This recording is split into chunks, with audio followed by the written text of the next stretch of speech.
Eh bien salut à toutes et à tous, c'est Jean Moketo pour parler de tout, mais surtout de rien. On se retrouve pour une nouvelle critique. On va parler aujourd'hui, sans spoilers, de l'immense Vice Versa 2. Et alors si je dis immense, c'est parce que tout simplement ce film rafle tout au box-office. Il fait des chiffres incroyables, il a déjà dépassé le milliard à l'heure où j'enregistre cette vidéo. C'est le film Pixar le plus rentable de toute l'histoire du studio. Il a dépassé les Indestructibles 2.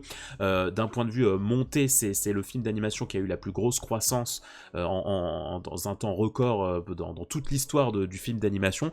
Donc voilà, d'un point de vue purement statistique, ce film est immense.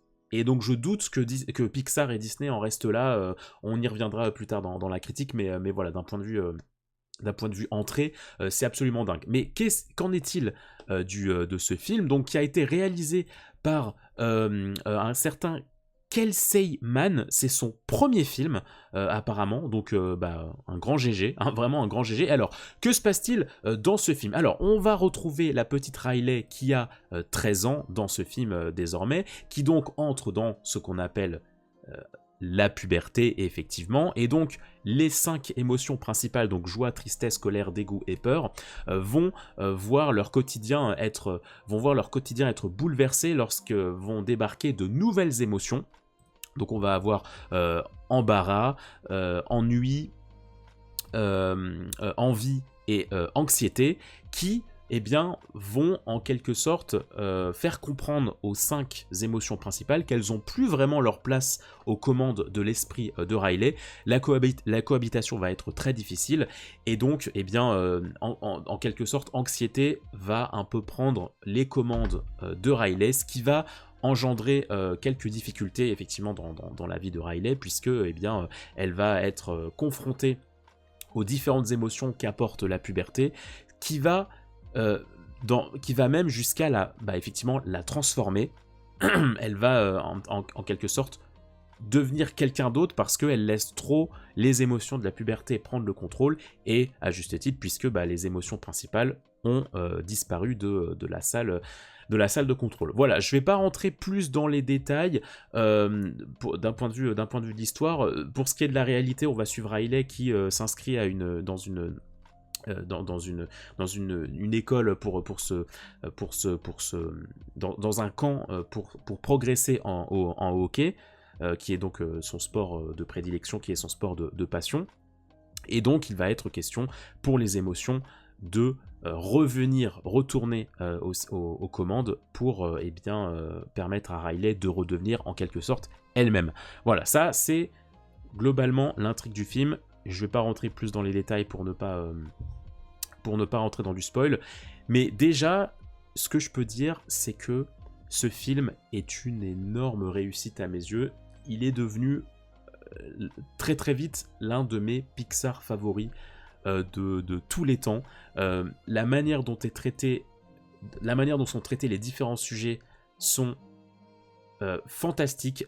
À mon sens, c'est le Pixar qui traite le mieux le sujet qu'il veut traiter d'un point de vue double lecture. C'est-à-dire que là où dans beaucoup de Pixar la double lecture elle est quand même assez subtile, je pense notamment à Alerte Rouge qui pareillement traite de la puberté, des Toy Story qui traite un petit peu de pareil comment grandir, de Monstres et compagnie, etc. C'est des films d'animation où le sous-texte, faut le comprendre, faut le traduire. Là, il n'y a pas besoin de traduction, c'est mis directement en place, mais c'est mis d'une manière intelligente. Pour ce qui est de l'histoire, ce qui est assez intéressant et ce qui est assez troublant, et en même temps ce qui est une très bonne chose, c'est que au final, ce film, il a quasiment la même structure que le premier. Honnêtement, ce film, il réinvente pas la roue, il a vraiment la même structure. Riley va avoir une complication dans la vraie vie parce que les principales émotions ne sont plus là. Il va être question de revenir aux commandes, il va être question de partir d'un point A à un point B, de débarquer à un point B et de devoir retourner au point A. La conclusion, pareillement, la morale est très similaire à celle du premier, mais ce qui est très intéressant en fait dans ce film, c'est que quand bien même le schéma est le même, les nuances et la manière dont sont traités les différents sujets ne sont pas les mêmes. moi j'avais peur de certaines choses, c'est notamment l'arrivée de ces nouvelles émotions. J'avais lu pas mal sur internet comme quoi les nouvelles émotions n'avaient pas suffisamment de développement, n'avaient pas suffisamment de place dans le récit, et effectivement j'en avais très peur, parce qu'on passe de 5 personnages à 9, quasiment, même 10, une dizaine de personnages, et donc je me disais oui, c'est impossible que toutes les émotions soient traitées de la même façon. Tu peux pas oublier les premiers héros, et d'un autre côté, tu peux pas bien traiter les nouvelles émotions.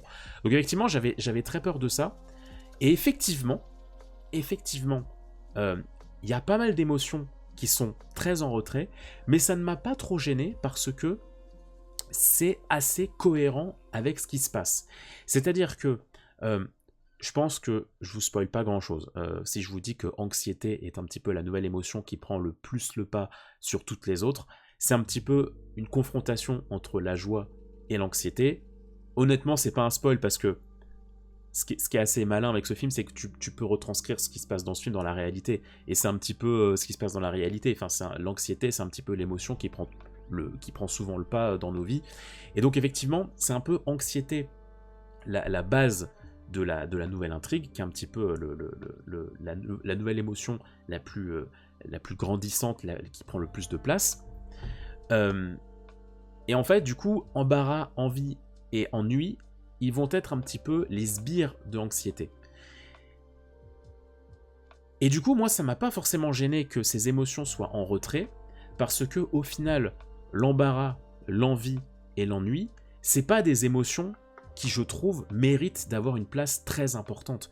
Pour moi, c'est des émotions nuances. Et c'est ce que va traiter ce film, c'est-à-dire que là où, dans l'enfance, tu as des émotions très simples, tu ressens de la joie, tu ressens du dégoût, tu ressens de la colère, tu ressens de la tristesse, c'est effectivement à partir de la puberté que tu te rends compte que la vie émotionnelle est beaucoup plus complexe que ça. C'est à partir de la puberté que tu commences à avoir des émotions de plus en plus nuancées et que ça complexifie de plus en plus les humeurs, les émotions, etc. Et donc, effectivement, le fait que embarras, envie, etc. soit pas autant sur le devant de la scène qu'on aimerait, bah moi je trouve ça cohérent. Parce que ce ne sont pas à mon sens, ce ne sont pas des émotions qui doivent être sur le devant de la scène. L'anxiété, oui, c'est quelque chose de très important qui prend beaucoup le pas sur nos vies, mais l'envie, l'embarras, l'ennui, c'est des choses assez ponctuelles. C'est des émotions assez ponctuelles et qui peuvent effectivement nourrir l'anxiété. Donc voilà, d'un point de vue placement de nouveaux personnages, bah j'ai pas trouvé ça très dérangeant que les nouvelles émotions soient pas très importantes. Elles le sont quand même, hein. Il y a quand même des traitements par rapport à elles, hein. Elles ont quand même un rôle dans l'histoire, je ne dis pas, mais effectivement pas autant que peur, envie, pas autant que peur, tristesse et colère, surtout que le film nous fait comprendre que certaines émotions sont effectivement des nuances et des sortes d'acolytes à d'autres émotions. Par exemple, il va y avoir des séquences très intéressantes entre tristesse et embarras, ou entre peur et anxiété. Il va y avoir des petits duos comme ça qui sont très cohérents. C'est très cohérent que ces émotions se parlent entre elles et savent un petit peu coexister, parce que c'est un petit peu ce qui se passe dans nos têtes quand on ressent une émotion ou l'autre. Excusez-moi, je bois un petit peu. Vous l'aurez compris, le thème principal de ce film, c'est l'anxiété. C'est comment gérer l'anxiété quand elle prend vraiment toute la place et prend le devant de la scène. Et à ce niveau-là, le film est très malin dans sa manière de traiter l'anxiété. Ce qui me rend très heureux, ce qui m'a beaucoup ému quand j'ai vu ce film, c'est que je me suis dit, c'est exceptionnel, parce que ce film, c'est sûr et certain, il va servir de base d'inspiration pour des enfants en voie de construction, pour des ados en voie de construction, et même pour des spécialistes de la psychologie. Déjà que le 1, il me semble, enfin je suis quasiment sûr, beaucoup de psychologues ou de psychiatres devaient sans doute, ou de pédiatres, devaient sûrement se baser sur le 1 pour aider les patients, mais là le 2, c'est exactement la même trame. C'est-à-dire que ce film, c'est pour moi, l'une des plus grandes forces de ce film, c'est qu'il est extrêmement riche d'un point de vue thérapeutique. Et donc pour moi, c'est une évidence que ce film aidera beaucoup d'êtres humains, beaucoup de gens, et aidera des médecins de la santé mentale, parce que, putain, la manière dont ce film illustre la place de l'anxiété dans notre esprit, c'est tellement touchant, c'est tellement bien, parce que ça simplifie tout ce qui peut se passer dans nos têtes, et faire passer autant de messages de manière simple, de manière ludique, c'est pas évident. Parce que tu peux très facilement te perdre dans des explications, dans du charabia de nanani nanana, partir dans plein de directions différentes. Ce film, je trouve, reste centré sur l'essentiel et nous raconte des peurs et des complexités de notre esprit, mais de manière très simple. De manière très très simple. La dualité entre Riley et l'anxiété qui prend le contrôle, qui essaye sans arrêt en fait de tout prévoir à l'avance de manière maladive, en fait, c'est très bien illustré dans le film. Il y a une séquence notamment, bon, c'est un pseudo-spoil, mais je vais rester quand même assez flou. Il y a une séquence notamment où tu vois qu'Anxiété est une sorte de chef d'armée, et elle oblige les petits êtres présents dans la tête de Riley à écrire des rêves pour essayer de faire comprendre à Riley que, attention, si tu fais ça, il va se passer ça. Attention, si tu fais ça, il va se passer ça. Anxiété essaye de mettre Riley en garde en obligeant plein de petits êtres à dessiner des rêves pour essayer de faire penser Riley à toutes les éventualités. Mais c'est fait, mais du coup, forcément, ça fait beaucoup de mal à Riley. Ça l'empêche de dormir, ça la fait angoisser. Et la manière dont c'est mis en scène, la manière dont c'est raconté, j'étais là en mode, oh là là, mais qu'est-ce que c'est malin. Qu'est-ce que c'est malin, qu'est-ce que c'est intelligent d'illustrer ce en quoi consiste l'anxiété et les angoisses de cette manière. J'ai trouvé ça très très très très intelligent. Ce qui est très intelligent aussi, c'est que on retourne à certains lieux qu'on avait déjà vus dans le 1. Donc là aussi, pareillement, ça peut donner une certaine redondance par rapport au premier film, mais on ne les traite pas du tout de la même façon. Typiquement, l'endroit des rêves, l'endroit de l'imagination, l'endroit où sont stockés les différents souvenirs, tout ça, c'est des endroits où on y retourne, mais encore une fois, c'est pas traité de la même façon. On n'y raconte pas les mêmes choses, on n'y voit pas les mêmes choses. Donc encore une fois, c'est en ça que je disais au début de film que oui, ok, le film c'est la même base, mais par contre ce qui est raconté, c'est assez différent. Autre chose que j'ai adoré, qui m'a mis les larmes aux yeux, enfin voilà, moi j'ai pleuré devant le film, voilà, j'ai aucune honte avec ça, hein, j'avais pleuré devant le 1. Le 1 je l'avais très peu revu parce qu'il m'avait traumatisé tellement j'avais pleuré. Le 2 pareil, j'ai versé ma larme, parce que j'ai adoré la manière dont est traitée Joie dans ce film. J'ai bien aimé la manière dont sont traitées toutes les anciennes émotions dans ce film, colère, dégoût, tristesse. Tu sens qu'il y a un vrai développement par rapport au 1, donc ça fait plaisir, c'est-à-dire que les blagues par rapport à colère, par rapport à dégoût, sont pas les mêmes, ressemblent à celles du premier, mais il y a du réel développement. Typiquement, dans le 1, il y avait un réel développement par rapport à tristesse, donc on va pas appuyer sur les mêmes choses dans ce deuxième film. La place de tristesse dans ce film n'est pas la même que celle dans le 1. Et tu sens ce développement, j'aime beaucoup la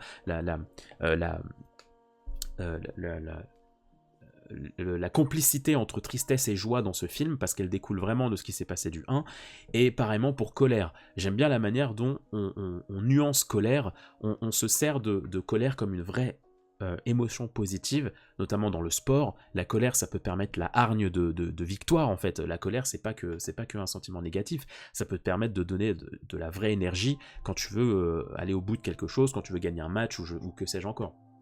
Donc voilà, moi j'ai bien aimé la manière dont les anciennes émotions sont traitées dans ce film, parce qu'ils ont un vrai... Ils ont une vraie plus-value, ils ont un vrai bond en avant par rapport au film d'avant, et surtout, j'ai été très touché par le développement de Joie. Joie, je trouve, quand bien même c'est un personnage très solaire et très intéressant, etc., elle a quand même un rôle assez simpliste dans le premier film, je trouve, personnellement. Elle est très attachante et tout, hein, je dis pas, hein, mais c'est vrai que, hormis 2 moments dans le film, dans le premier, Joie, elle reste quand même globalement la même, sa place reste globalement la même, parce que la joie dans la vie d'un enfant, elle bouge pas trop de place. Mais là, étant donné qu'on est sur une Riley qui grandit, la place de Joie dans ce film et dans la vie de Riley, c'est très intéressant. Et personnellement, c'est un des points qui m'a fait pleurer dans le film, en fait. J'en dirai pas plus, mais observez-vous par rapport à quand vous étiez enfant.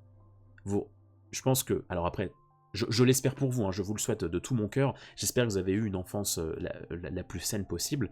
Et je pense que, sauf pour effectivement des enfances malheureusement très difficiles, on est quand même nombreux, en tout cas je l'espère de tout mon cœur, que quand vous étiez enfant, vous ressentiez beaucoup de joie. Quand on est enfant, il y a l'insouciance, il y a ce côté, il y a plein d'émotions qu'on ne développe pas de la même manière, on n'est pas confronté à la vie de la même manière, donc quand on est enfant, la joie a une place très importante dans nos vies. Mais quand on grandit, la joie, elle se transforme. C'est pas qu'elle est plus là, mais elle se manifeste d'une autre manière. Elle se raréfie, elle se complexifie, elle s'intensifie. Et bah ce film traite de ça aussi. Et ça apparemment, ça m'a énormément touché. La place de joie dans ce film m'a beaucoup touché, parce que autant dans le premier film, j'avais surtout l'impression que c'était Riley qu'il fallait développer, et autant dans ce film, j'ai eu une impression que Riley était aussi importante que Joie, et que c'était vraiment ces deux jeunes filles qu'on voyait grandir et qu'on voyait aller dans une direction plus importante et plus complexe. Et ça m'a beaucoup touché. J'ai vraiment ressenti Riley et Joie dans une égalité de détresse. Et ça m'a particulièrement touché. Et ce film traite aussi du fait que chaque émotion a du positif comme du négatif. Ça aussi, c'est quelque chose que j'ai bien aimé, qui sort de la conclusion du 1. Qui nous faisait comprendre que la tristesse, c'est aussi bien que pas bien. C'est bien de ressortir de la tristesse parfois, de se libérer, de sentir ces émotions négatives qui se libèrent. Et ce film va aussi nous faire comprendre que chaque émotion a son lot de positivité comme de négativité. La tristesse, ça peut faire mal, tout comme ça peut nous faire ressentir de l'empathie. La joie, s'il y en a trop, ça peut être un peu toxique, mais s'il y en a suffisamment, ça peut nous rendre heureux. La peur, pareillement, c'est jamais très agréable de ressentir de la peur, mais d'un autre côté, c'est quand même une émotion qui nous permet de nous protéger. Voilà, il y a plein de petits trucs comme ça qui sont traités aussi dans ce film que j'ai trouvé très intéressant. D'un point de vue réalisation, j'ai quand même noté quelques petits trucs aussi assez intéressants, c'est-à-dire que déjà, ce qui est assez cool, mine de rien, c'est que d'un point de vue graphique, ce film n'est pas très différent du premier. Souvent, des fois, quand tu passes d'un opus à un autre, parce que là, il s'est quand même passé plusieurs années entre le 1 et le 2, et souvent, c'est vrai que quand tu passes d'un opus à un autre, il y a une certaine progression graphique. Là, pas tant que ça. J'ai regardé le 1 juste avant pour me remettre les idées en place avant le 2, et j'ai pas noté de grandes améliorations graphiques, et en vrai, c'est une bonne chose, je trouve, parce que du coup, t'as l'impression de mettre tes chaussons, quoi. T'as l'impression de retourner dans un truc que tu connais déjà. Des fois, voilà, quand il y a un trop grand cap graphique, tu sens vraiment que ça a voulu mettre les bouchées doubles et tout. Là, ça m'a pas tant gêné qu'il n'y ait pas de grandes améliorations, parce que je me suis senti chez moi, je me suis senti dans un environnement assez chaleureux, je me suis senti un peu assez à la maison, quoi, dans un cadre où, ok, c'est vraiment les mêmes ambiances, les mêmes personnalités. Le film a la même personnalité que le 1, et c'est ce qui m'a fait ressentir le fait que, pour moi, ce film, c'est l'autre face d'une même pièce. J'y reviendrai pareillement un peu plus tard. Donc voilà, graphiquement, j'ai trouvé que c'était assez la même ambiance. J'ai bien aimé aussi certains traitements de couleurs, notamment dans la vie de Riley. Le orange d'anxiété a une certaine influence dans la réalité de Riley.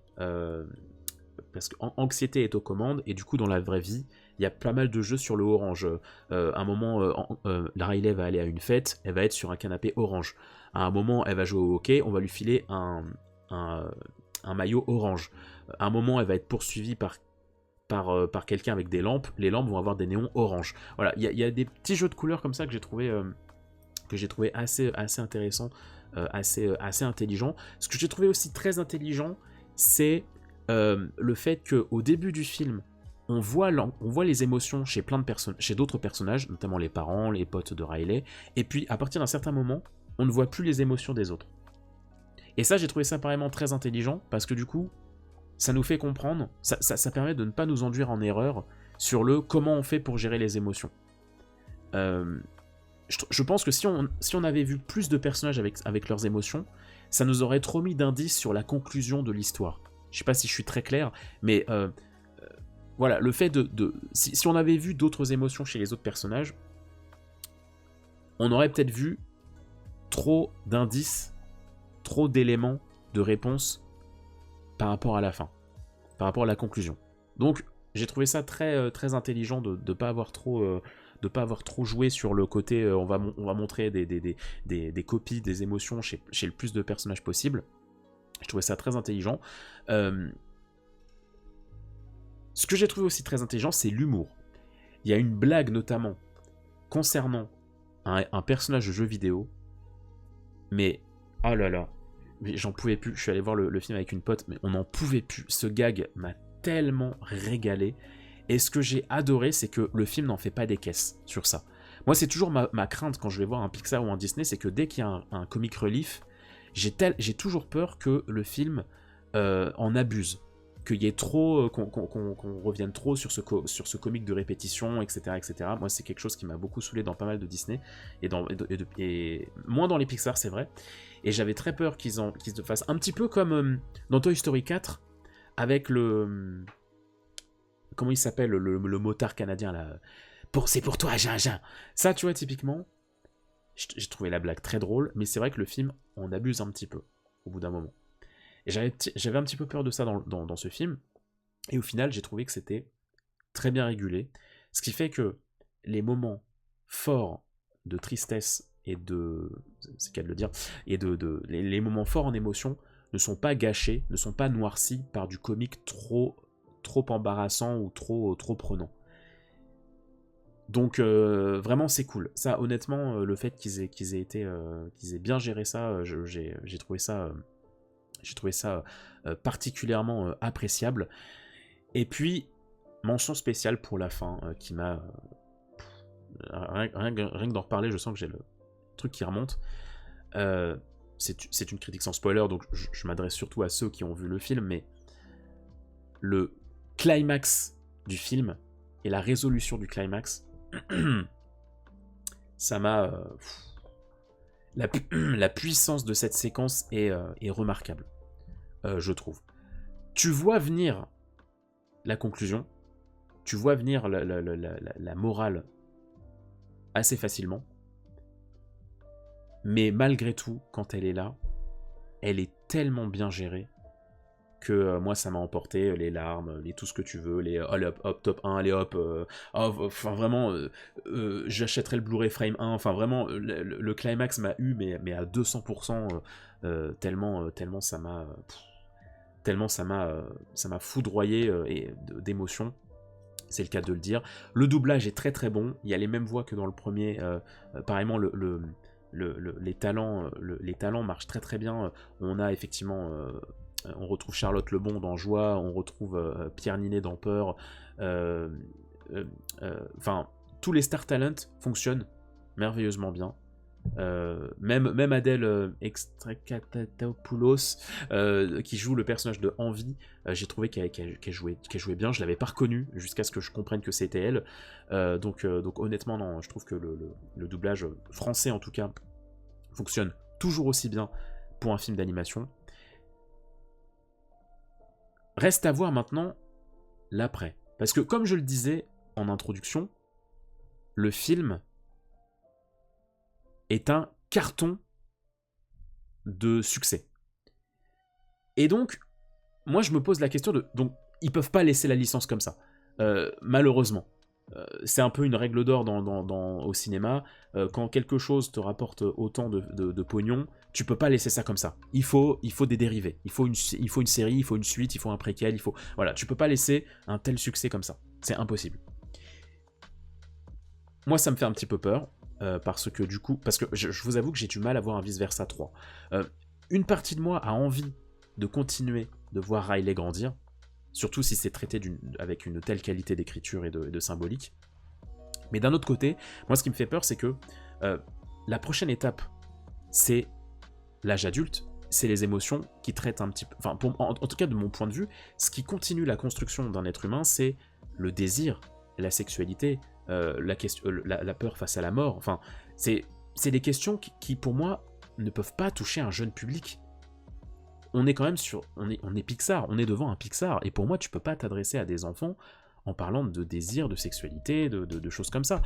Moi, j'adorerais voir ça, mais pour moi, la cible va commencer à créer une certaine barrière par rapport à ça.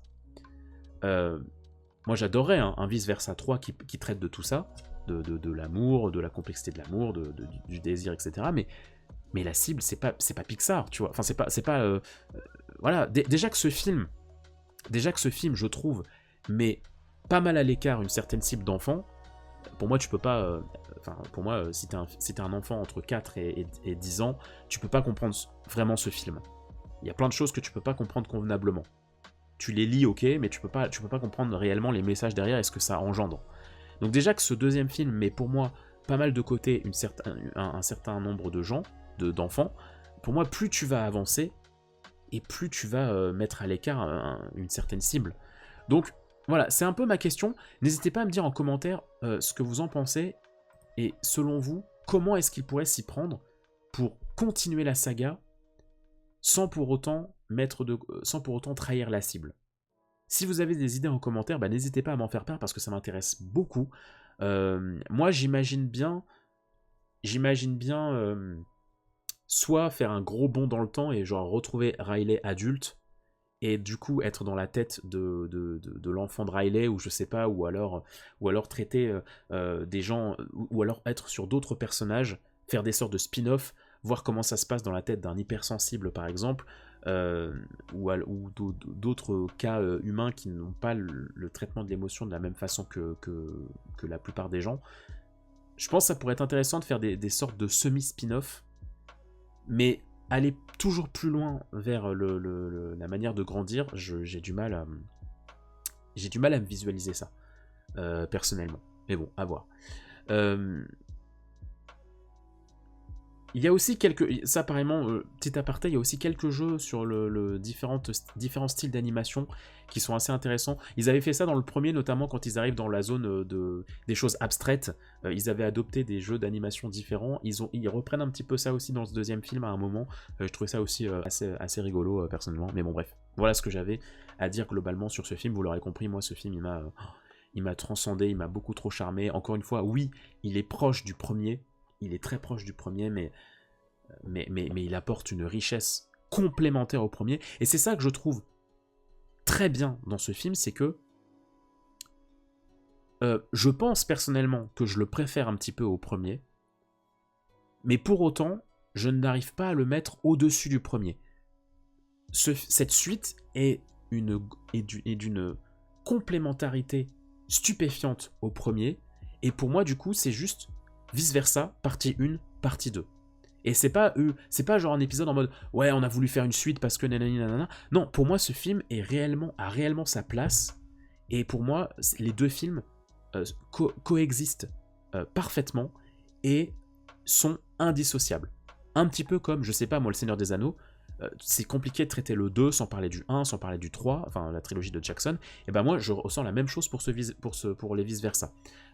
Les deux sont complémentaires, sont deux faces d'une même pièce, et c'est rare qu'une suite me fasse cet effet-là, et je suis heureux que la suite, que Vice Versa ait une suite comme ça, parce que j'adore quand une suite n'efface pas le premier, n'est pas là en mode ouais, je suis meilleur que toi, je suis meilleur que le premier opus et tout. Non, ce film c'est complémentaire au premier. Ça veut pas dire qu'il est mieux que le premier, ça veut pas dire que le 1 est mieux que le deuxième, ça veut pas dire que le 2 écrase le 1, ça veut pas dire que le 1 n'a plus sa place.